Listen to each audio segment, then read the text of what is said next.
Bueno, hoy vamos a ver los pronósticos de recuperación secundaria basados en la propia historia de producción, ¿sí? Sería el equivalente a hacer una declinación en primario. En el PowerPoint hay dos métodos. Uno es el método de Rajai-Abdasa y el segundo es el logaritmo de Word versus NP o logaritmo de RAP versus NP en castellano. La verdad que, bueno, voy a dividir esto en dos partes. Primero voy a hablar de el fenómeno físico, de por qué está pasando esto y por qué vale hacer este tipo de pronósticos. Y después de la parte matemática. De la parte matemática, los dos modelos lo resuelven de una forma distinta. El de Rajai toma una cierta bolsa de asunciones que solo se cumplen si, o que su modelo solo es representativo si se cumplen todas esas asunciones. Algunas son correctas, otras son un poco más tiradas de los pelos, pero hace todo eso para poder llegar a un comportamiento que por ahí no necesita tanta explicación y que se da de forma natural. El segundo método, que es el logaritmo de Word versus NP, no se mete en todo ese baile y directamente dice, bueno, dado que esto se comporta así, ¿cómo lo modelamos y cómo lo extrapolamos? Las variables son mucho más fáciles, la explicación es mucho más sencilla y es el que usa la mayoría de la gente que se dedica a esto. Más allá, bueno, y aparte los ejes que se usan en el modelo de Word versus NP son súper coherentes y son con las variables lo más casi así como vienen del campo. Ya en cambio hay que hacer cambios de variables y qué sé yo. Así que toda la matemática de Rajai, que son tipo, no sé, 7, 8 hojitas de ahí, va a estar puesta, mírenla si quieren, pero la verdad que solo están en PowerPoint para que si en algún momento se cruzan con alguien que está usando un gráfico de Rajai puedan buscar el PowerPoint que hay en cada eje. Pero nunca había nadie que lo use y me parece que ni vale la pena entrar en eso. Así que veamos el fenómeno físico y veamos cómo se resuelve con Word versus NP, pero sepan que si en algún momento tienen que consultar Rajai, está ahí. Por ejemplo, algunos softwares tienen la variable de Rajai como una de las opciones para graficar, o el gráfico de Rajai. Entonces, si algún día ven el nombre propio de Rajai y no tienen idea qué hay adentro, bueno, acá tienen qué es lo que hay adentro de esas variables, pero es muy rebuscado, no vale la pena. Bueno, entonces, hablemos primero del fenómeno físico. Si yo tengo un reservorio, ¿sí? Con un contacto agua-petróleo, donde acá tengo hidrocarburos, y perforé un pozo acá, y estoy en primaria. ¿A qué me refiero estoy en primaria? El acuífero no está aportando masa a la zona de reservorio o está aportando muy poca de forma tal de que la presión a medida que pasa el tiempo en la zona del reservorio, en la zona de petróleo, va cayendo. Entonces, si eso está pasando, lo que va a ir pasando es poder viendo que la presión a medida que saco masa del reservorio va cayendo, ¿sí? ¿Qué va a ir pasando en simultáneo con esto? El caudal en función del tiempo va a ir declinando. Por eso hacemos una declinación.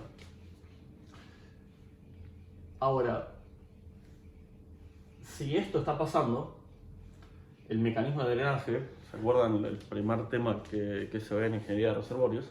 El mecanismo de drenaje es la expansión de lo que haya acá en la zona de reservorio. Puede ser, o sea, seguro que es el hidrocarburo líquido, que es el petróleo, si hay o no casquete, si hay o no gas disuelto, cambios en el volumen poral y cambios en el agua irreductible. Sí.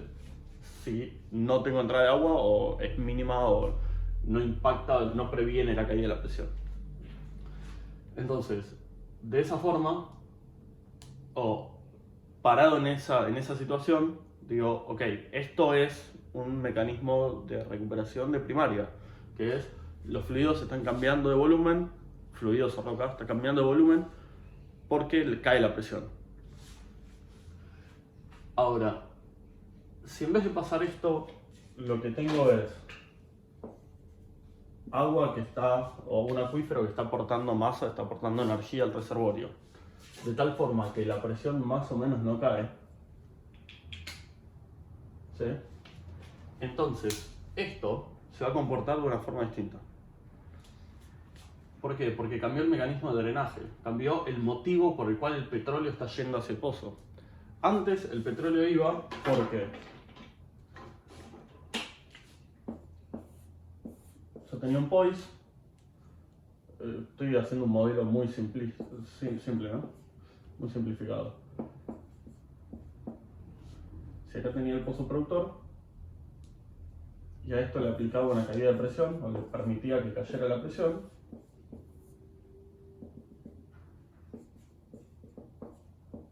esto se transforma, este rectángulo se transforma en POI por VO, y esto es POI por VO menos VOI. Fíjense que nada entró al reservorio, era el mismo petróleo, el mismo hidrocarburo que estaba dentro del mismo volumen poral, que al permitirle la caída de presión se expande, y esa expansión solo puede haber salido del reservorio. ¿Sí? No tiene otro lugar a donde ir. O salió porque justamente estoy sacando masa del reservorio y saqué este volumen. En cambio, si estoy en la situación donde estoy teniendo entrada de agua, y asumamos que es suficiente entrada de agua como para que la presión no caiga, así que es el otro extremo, entonces lo que voy a tener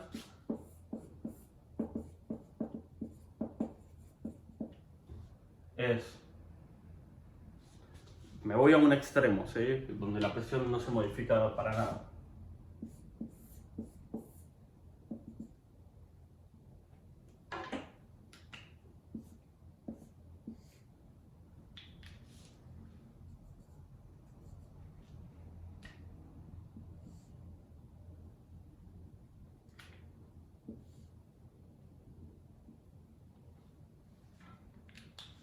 Si lo midiera en fondo,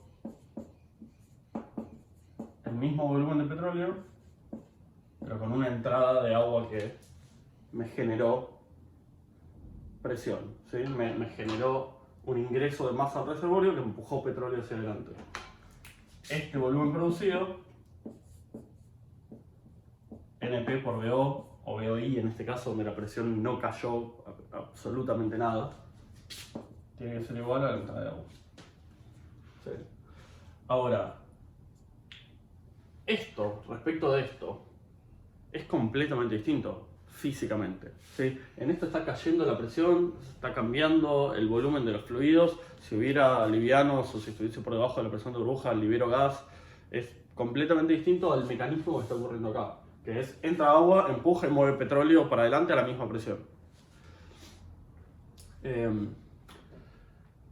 Entonces, bueno, obviamente este mantenimiento de presión no va a ser perfecto, entonces va a haber un pequeño cambio de presión y esta VOI va a ser una VO que no es VOI. Pero podemos por ahora pensar como si fuese un empuje perfecto o un mantenimiento de presión perfecto. Entonces, lo que tenemos que tratar de entender o tratar de modelar, o ambos, tratar de entender y después modelar, es cómo se va a comportar el petróleo cuando está pasando esto. Porque medio que ya sabemos cómo se comporta cuando pasa esto. Aunque lo hayamos hecho empírico, que es declinando. Dijimos, bueno, a veces es una exponencial, a veces es una hiperbólica, depende de las heterogeneidades, del tipo de flujo, qué sé yo. Ahora, en este caso, en este mundo, ¿cómo se comporta el petróleo? Bueno, lo primero que tenemos que entender es que el petróleo, cuando a medida que este agua siga entrando y empiece a tocar mis pozos productores y empiece a ingresar a mis pozos productores, entonces el petróleo por ahí no deja de ser la fase prioritaria, la fase primordial de la producción de cada uno de estos pozos, porque el petróleo va a ser la fase secundaria a este agua que está generando el empuje y el movimiento y está ocasionando todo lo que hace que el fluido salga del pozo.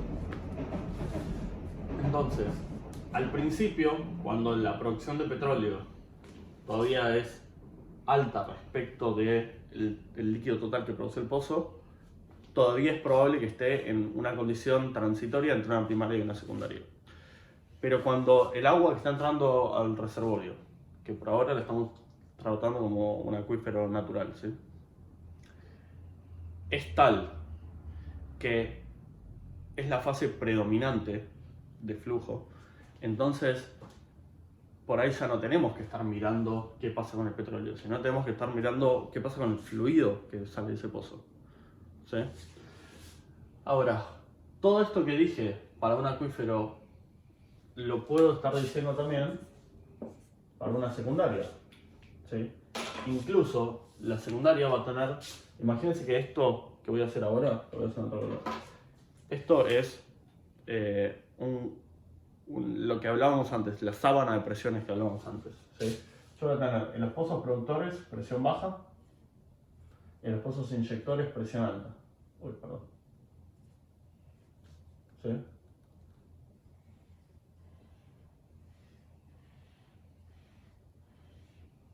Esa es presión de fondo en el reservorio. Si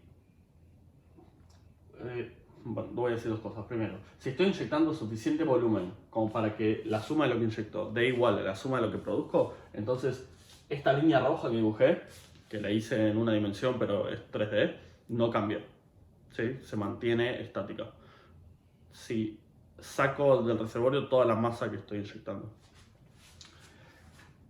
Y lo segundo que iba a decir es, este ejemplo medio que, si bien con un acuífero natural lo dije como si fuese un caso utópico, que es entra suficiente agua como para que la presión del reservorio no caiga, es difícil eso porque originalmente si yo tengo un reservorio que está a 200 kilos, supónganse que la variación en altura o los cambios de presión en altura son despreciables. Tengo un acuífero que está a 200 kilos. Entonces lo que pasa es cuando saco una unidad de masa de este reservorio y esto se va a 199, el agua tiene que compensarlo, ¿sí? Pero ¿cómo lo compensa el agua? Expandiéndose. O, bueno, si está alimentado y de alta transmisibilidad es porque entra fluido de otro lado. Pero supónganse que simplemente es un acuífero muy grande. Entonces, el agua que está acá abajo se expande, se come parte de este vacío que generó este metro cúbico, o esta unidad de volumen, avanza un poquito y esto pasa a ser 199,9. Pero estrictamente nunca debería llegar a 200, ¿sí? Porque el 200 es una condición estable, entonces si saco un poquito de masa y todo expande, esa expansión me hizo haber perdido algo en el camino. Pero este 199,9 puede ser suficiente como para decir la presión no está cayendo. Entonces era una simplificación de este tipo. En este caso, en cambio, puedo estar inyectando todo el agua que yo quiero. Entonces, literal, puedo mantener los 200 kilos desde el día 1 hasta el día del abandono. ¿Sí? Inyecto la cantidad de agua suficiente como para que la presión no caiga y listo. Entonces, este es un caso, o en este caso, que la presión no caiga es algo totalmente alcanzable, es algo totalmente lógico. Esto es una aproximación que puede o no estar cumpliéndose con un acuífero natural. Con inyección de agua es algo cotidiano. Entonces, si estoy inyectando suficiente agua como para que la presión no caiga, los volúmenes no están cambiando, entonces el mecanismo de drenaje de primaria desapareció. Si nada cambia de volumen, no tengo producción por primaria. Si el mecanismo de expansiones desaparece, solo queda el mecanismo de empuje de un fluido contra otro, un desplazante a un desplazado. Entonces el agua va a salir de los inyectores y va a ir hacia los productores. ¿Y qué va a hacer en el camino? Va a estar empujando petróleo hacia adelante. Lo que va a pasar ahí, por todo lo que estuvimos viendo, es que voy a tener una respuesta, ¿sí? Un periodo de respuesta, O sea, con o sin fill-up, con o sin interferencia. En esto vamos a estar hablando de algo mucho más crudo, ¿sí? Que el detalle fino de esto. Y después mucho tiempo donde vamos a estar, vamos a hacerlo para arriba, vamos a estar produciendo así. Cada vez menos petróleo y cada vez más agua. Entonces, con un método de pronóstico basado en la propia historia de producción, no vamos a poder modelar esta parte, seguro que no. Y el principio de acá, seguramente no. El primer tramo. Si quisiéramos modelar esto, ¿cómo haríamos? Con una analogía, que es lo que vimos en el video anterior, o en los videos anteriores. Justamente, si no tengo información y digo, bueno, cuando empiece a inyectar, ¿cómo se va a ver esto? Tengo que construir una analogía. Ahora, cuando ya empecé a inyectar, tuve la respuesta, empecé a producir, llegó el agua, estoy después del breakthrough. Y digo, bueno, ¿cómo va a seguir esto? Ahora sí puedo empezar a usar un método empírico que use la propia historia de producción para modelar el futuro. ¿Por qué digo que este primer tramito no? Porque hasta que la cantidad de agua que estoy produciendo no sea considerable, por ejemplo, Ershagi dice mitad y mitad, ¿sí? 50% de agua, 50% de petróleo.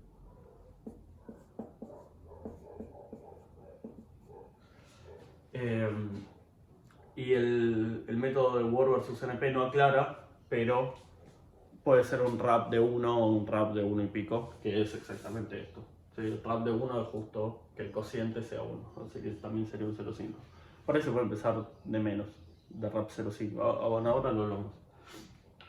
Pero cuando la cantidad de agua es suficiente como para poder estar seguros de que el mecanismo por el cual el fluido está saliendo del pozo es ese arrastre de agua, o sea, ese arrastre que el agua le genera al hidrocarburo, entonces ya decimos, ok, bueno, me quedo tranquilo, el mecanismo de drenaje está haciendo ¿sí? El agua está aumentando y puedo usar el comportamiento que vienen teniendo el pozo para pronosticar el futuro.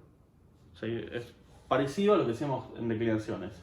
En declinaciones, ¿qué decíamos para poder declinar? El régimen de explotación tiene que ser constante. ¿Qué significaba eso? Y que el downtime del pozo estuviese estable, que la velocidad o el sistema de extracción estuviese en un régimen constante. Entonces, si todo eso se cumplía, digo, bueno, el futuro se va a comportar como el pasado. Bueno, en secundaria le tenemos que agregar que ese régimen de explotación constante o a esa definición que decíamos, bueno, esto se tiene que estar cumpliendo para que este pronóstico sea válido, una de las cosas que tiene que estar pasando es el mecanismo de drenaje no tiene que estar cambiando. Entonces, si me aseguro de que el mecanismo de drenaje está haciendo el arrastre, o sea, el empuje y arrastre del agua, entonces digo, bueno, el futuro se va a comportar como el pasado. Como este pasado, no como este pasado. Sí, porque si no haría un pronóstico de solo sub. Bueno, entonces, ¿qué es lo que grafico a fin de cuentas?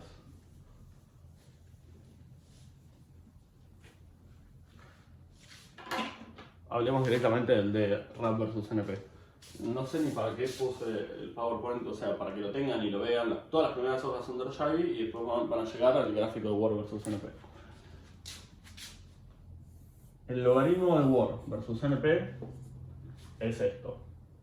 En el eje Y, la variable Ward, que es igual que la variable RAP, que es Water Oil Ratio, o sea, el cociente agua-petróleo, o relación agua-petróleo, que es el caudal de agua sobre el caudal de petróleo. ¿Sí? Literalmente el caudal que estoy midiendo de petróleo y el caudal que estoy midiendo de agua.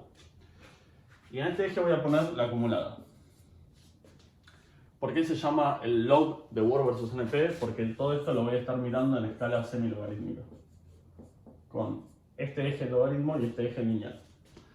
¿Qué significa este eje logaritmo? Que lo que voy a estar viendo acá va a ser 0,1, 1, 10, 100, 1000.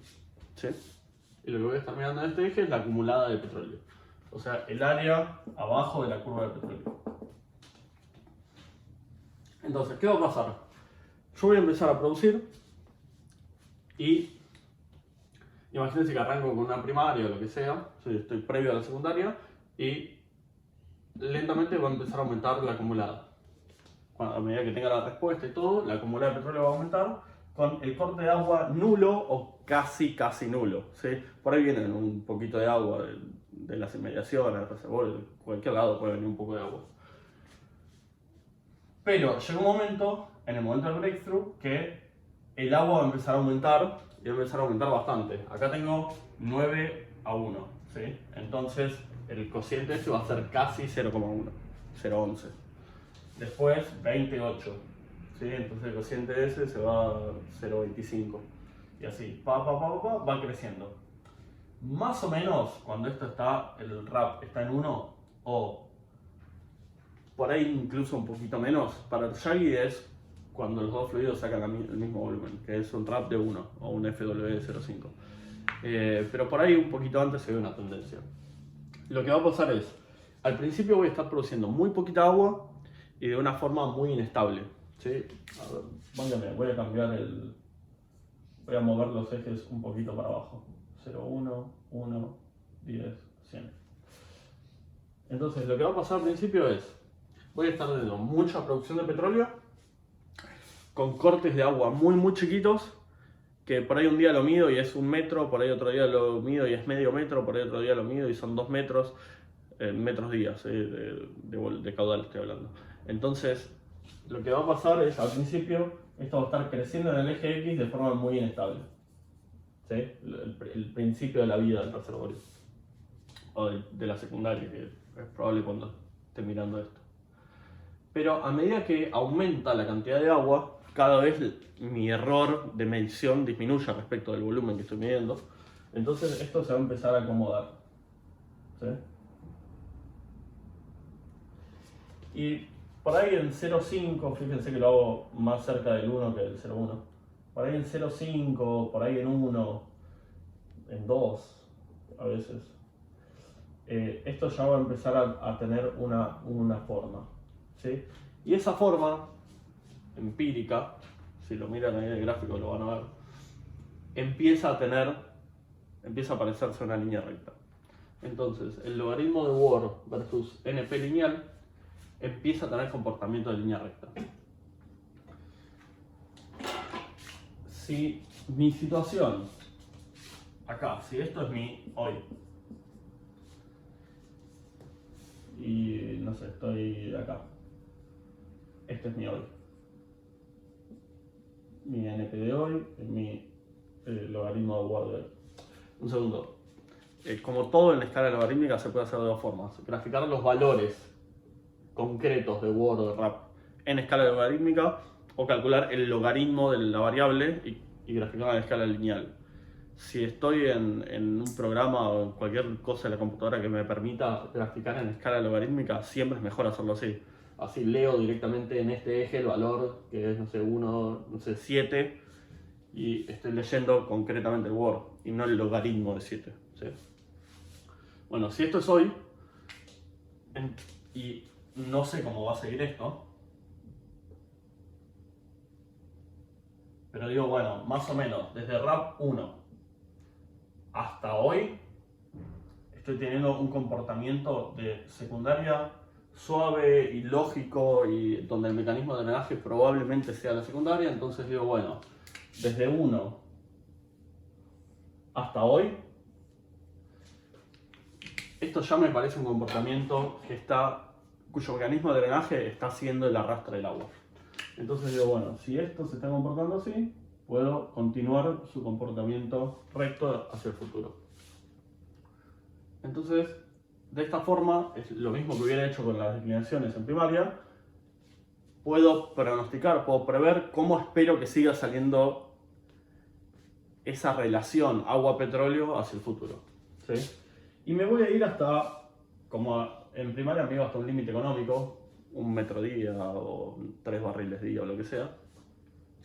Acá también voy a tener que tomar una decisión si lo estoy haciendo, o sea, depende para qué lo estoy haciendo, es probable que en algunos casos tenga que tomar una decisión del límite económico.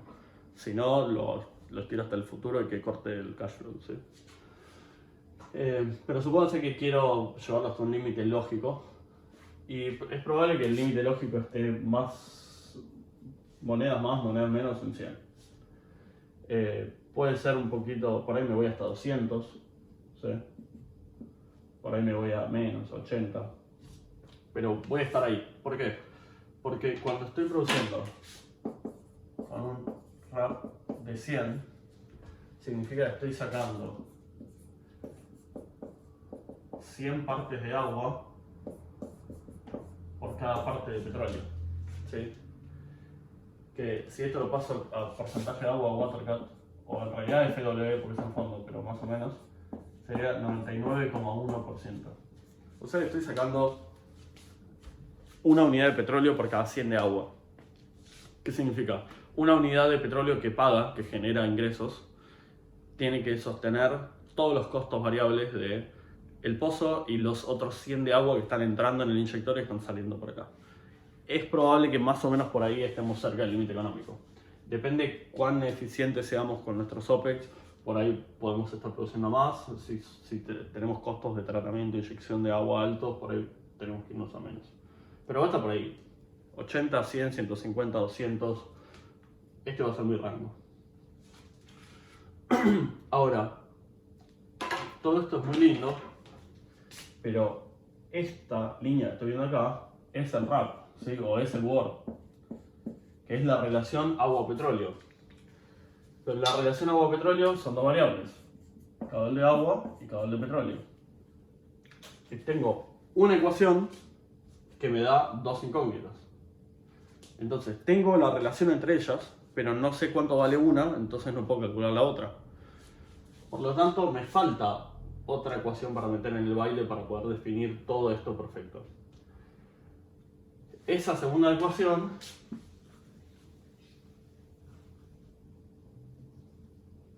la voy a tener que ir a buscar a mi gráfico de caudal. ¿Sí? Lo voy a hacer acá, así se ve un poco mejor.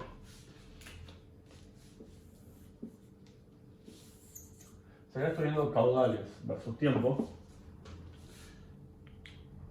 voy a hacer en los colores correctos. El petróleo va a ser así. El líquido supongo que produzco un poquito, no lo hice exactamente tocando para decir que produzco un poquito de agua. Y más o menos este era el momento en el que alcanzaba el FW05. ¿Sí? En este momento estaba produciendo tanta agua como petróleo.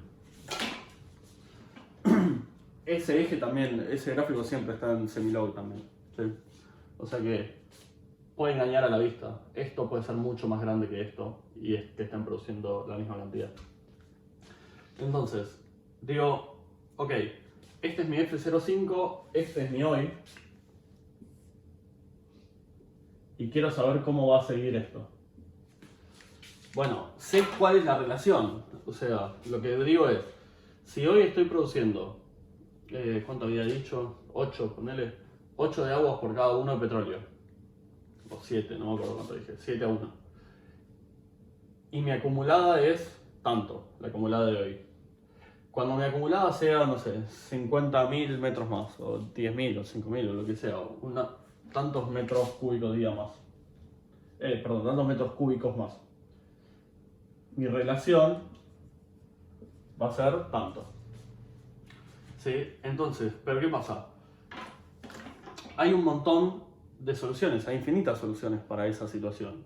Porque puedo decir, el petróleo hace así, acumula esto, que es este salto, y el agua necesaria para el que voy a estar produciendo en esa condición pasó de 7 a 15, entonces voy a estar acá. ¿Sí? Esta es una posible solución. La acumulada me da el volumen, el área abajo de esta curva me da este delta acumulada, y la relación agua-petróleo pasó de 7 a 15. 7 a 15 y supónganse que, o sea, acá tengo 15 y acá tengo 1. Esa es una solución. La otra solución puede ser, el petróleo salió más así. ¿Sí? Ahora el área de esto me da la misma acumulada. Y el cociente este, o sea, o el cambio de RAP sigue pasando de 7 a 15. Entonces, como esto está más arriba, esto se tiene que haber ido más arriba todavía. ¿Sí? Para seguir manteniendo el 15 a 1. Puede estar pasando algo, bueno, me quedo medio. Puede estar pasando algo más así, donde el área es la misma, el delta es el mismo, y como este se achicó más, ahora el 15 lo tengo así, 1, 15. Y a ojo, esta se ve un poquito mejor.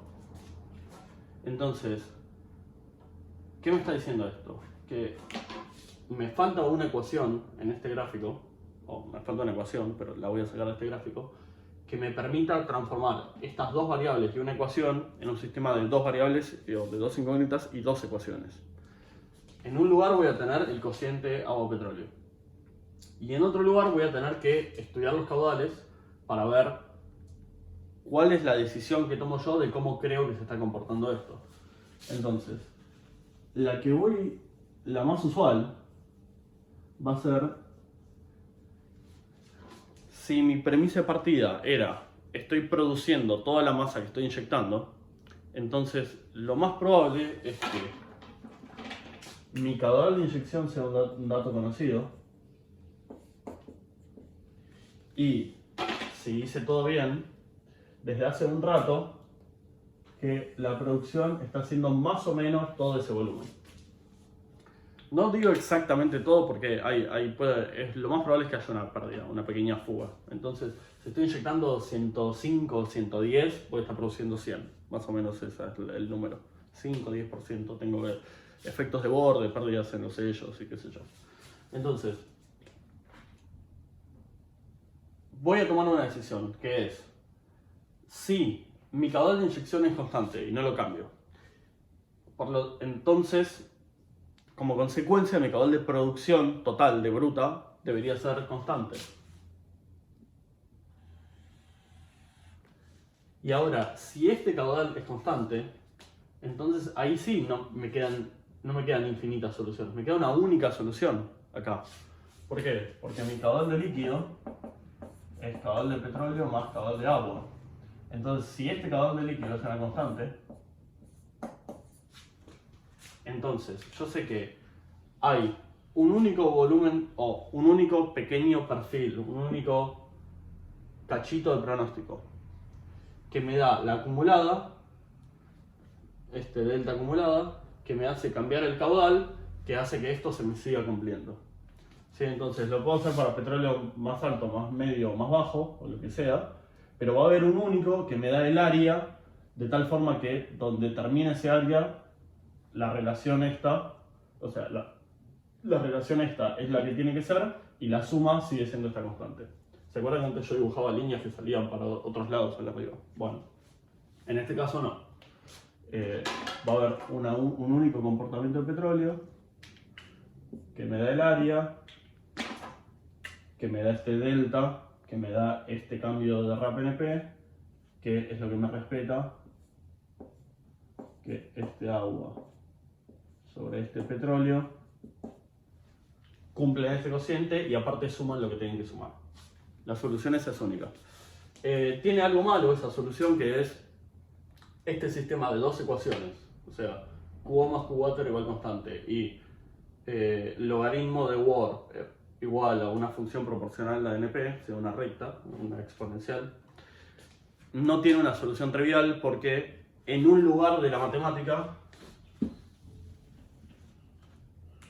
queda una función de este tipo. Y esto no tiene solución. No hay forma de despejar esa X. Pero todos los programas de petróleo lo resuelven por métodos numéricos, ¿sí? Entonces es un buscar objetivo. Cambia la X hasta que la constante se cumpla. Entonces no es tan grave, o sea, en el Excel solo lo podríamos hacer con un buscar objetivo, no podemos despejar la X, pero no importa, nadie lo hace en Excel. Todo se hace en el programa, por un programa de pronóstico, de extrapolación. E incluso en Excel lo podríamos usar. Entonces, de esta forma queda perfectamente definido todo. Entonces, de acá hasta cualquier momento futuro, que seguramente lo vamos a hacer mes a mes para tener todo el pronóstico completo, vamos a ir sacando o vamos a ir decidiendo cuánto es mi caudal de líquido y pronosticando el petróleo. Hasta que la relación esto contra esto sea más o menos 100 a 1, o 50 a 1, 200 a 1 o 80 a 1. O sea, esta es como la forma correcta de hacerlo. Lo he visto usado de dos formas más. Una es si este caudal de inyección no es constante y estoy teniendo, por ejemplo, un incremento.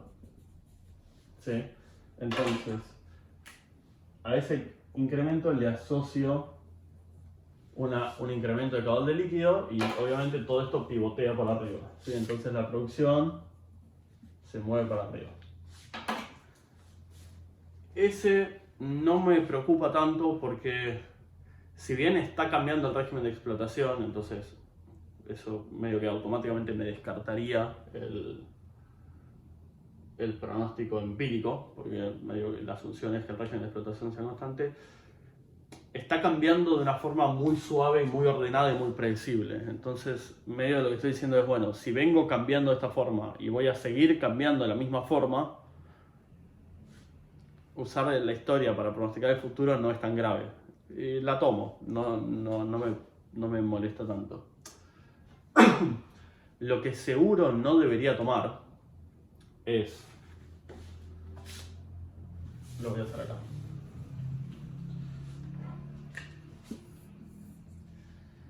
Si mi inyección viene siendo así, mi producción venía lo hago negro.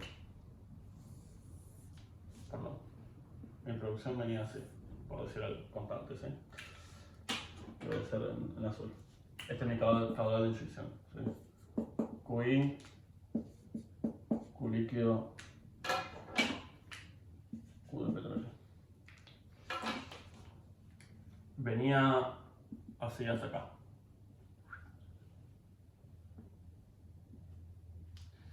Y digo, bueno, ahora voy a cambiar mi distribución de pozos inyectores y voy a duplicar, voy a cambiar el patrón, ¿sí? Por ejemplo, tenía un 7 spot y voy a perforar en el medio para bajar a un 5 spot. Bajar, digo, aumentar la relación productores-inyectores. Si tenía un 7 spot invertido, que eran 6 productores con un inyector en el medio, y voy a modificar la malla de tal forma de aumentar la inyección. Y voy a hacer que en 2 años mi caudal de inyección pase de 1000 a 2000. ¿Sí? En 2 años paso de 1000 a 2000. Entonces, mi caudal de líquido, bueno, estaba en otra escala, ¿no? Pero supongo que estaba ahí.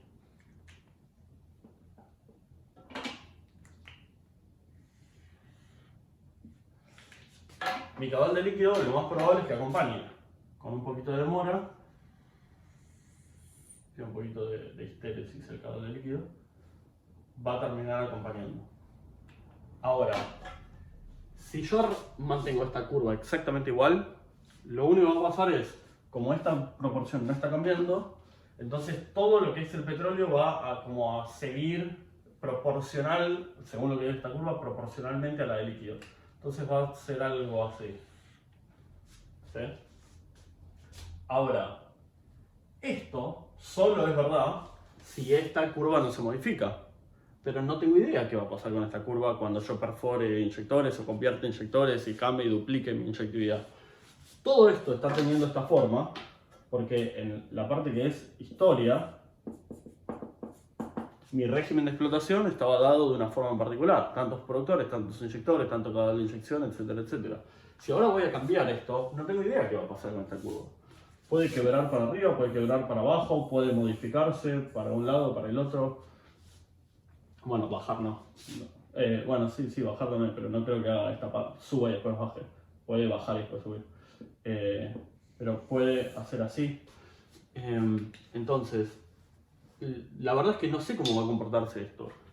Esto lo tengo que modelar de otra forma, no con un método empírico. Debería usar un método analógico, bueno, analógico o analítico. Preferentemente analítico.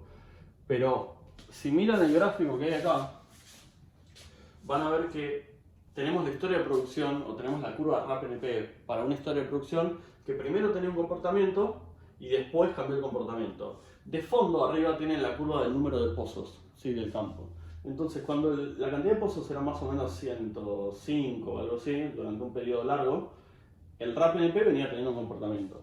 Hubo una campaña de perforación, cambiaron cosas, entonces la curva de pozos está cambiando mucho y pasó de 105 a 120 o 125 pozos. En ese cambio, el RAP hizo una panza así para abajo y después se acomodó en una nueva recta. Esa nueva recta, esa nueva condición, es el nuevo hito que yo voy a usar para pronosticar. Lo que no puedo, entonces digo, bueno, una vez que ya está acomodado, puedo seguir. Lo que no puedo hacer es haber modelado esto con la curva de RAPNP, porque yo no sabía para dónde se iba a modificar. Una vez que se acomoda, puedo volver a hacer el método, pero en el momento, en el periodo de transición, no. Entonces, ¿por qué? Bueno, eso lo digo que lo tenemos que hacer con un método analítico. ¿Por qué digo que vale quizá hacer una especie de método analógico?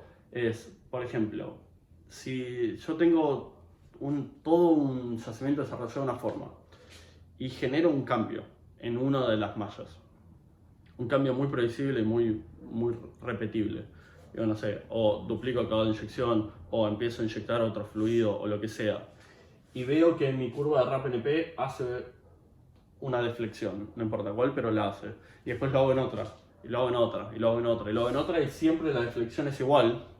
Entonces, lo que voy a poder hacer, y voy a decir esto con muchas comillas, es hacer una especie de curva tipo, de pozo tipo, de la deflexión.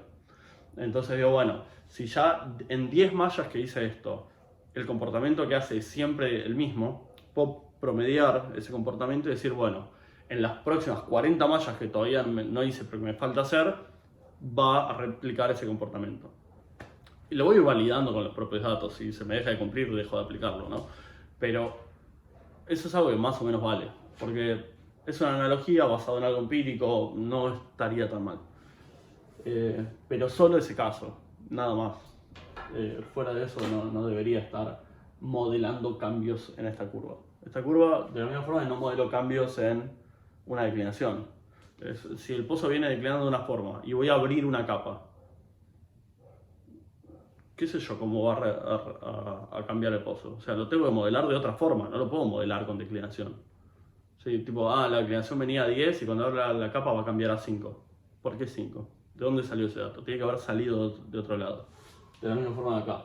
Decir que esto se va a seguir comportando igual después de haber, o sea, habiéndole generado un cambio, es un peligro.